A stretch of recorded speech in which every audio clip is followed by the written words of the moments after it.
Man, when I had posted the story, when Fightful posted the story that you had made that statement that you were leaving WWE, I saw a lot of people reference the Malenko match, and all I got to say is the Malenko match, because that opened a lot of people's eyes to Scotty to Hotty, who had just seen the dancing and all that, and they were like, "Oh my God, this guy can go!" And it's with Malenko. Yeah.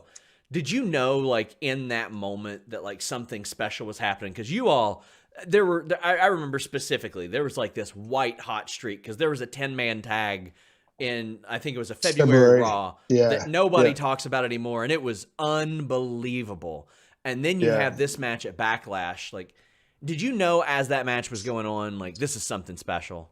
I didn't, because I remember being there. It was in Washington, D.C. and getting together with Dean that day and like kind of talking stuff out. And like, we really didn't have a whole lot. We had wrestled so many times. Yes. To that point, it felt like we kind of missed the boat on the whole match. We were like on whatever the Velocity or whatever that Saturday night shotgun Saturday night slot was at that time, whatever it was called, Metal or Velocity or Jacked. There's been so many times it's rebranded over the years, but we must have wrestled like every week. We would get to TV when we were wrestling again. So by the time we got to Backlash, it really didn't even feel special.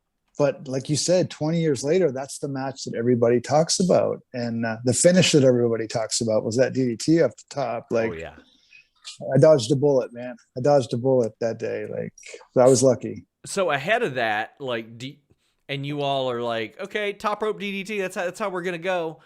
Had you taken one like that before? No, and never again. Actually, when I came back through the curtain, Linda McMahon was standing there and she pulled me aside. She said, "Don't ever do that again." Linda McMahon said that. Yeah.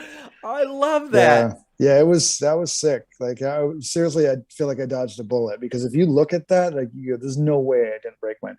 And I mean, I did have neck surgery the next year, so that may have played into it. I don't know. So maybe you did, because we often hear about people who don't know that they've broken their neck or started the process of breaking their neck until it's too late. I remember one of the pit bulls said that he came back through the curtain and he was like, "I need to pop my neck."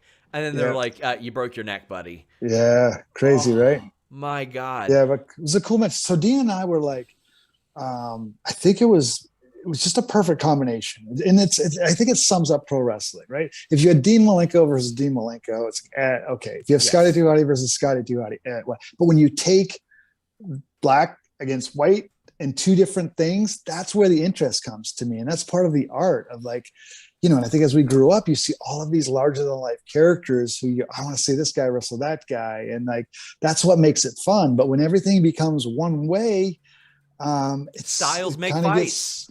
That's it. Like, and I think back, to the territory days, you have all these territories coming to the WWF, right? So you have all these different styles and characters meshing, which made it fun. Now everybody's been, the negative of the Performance Center is everybody's being trained under one roof by 8 to 10 of the same people. So it's basically all the same style. And I think you lose something in that.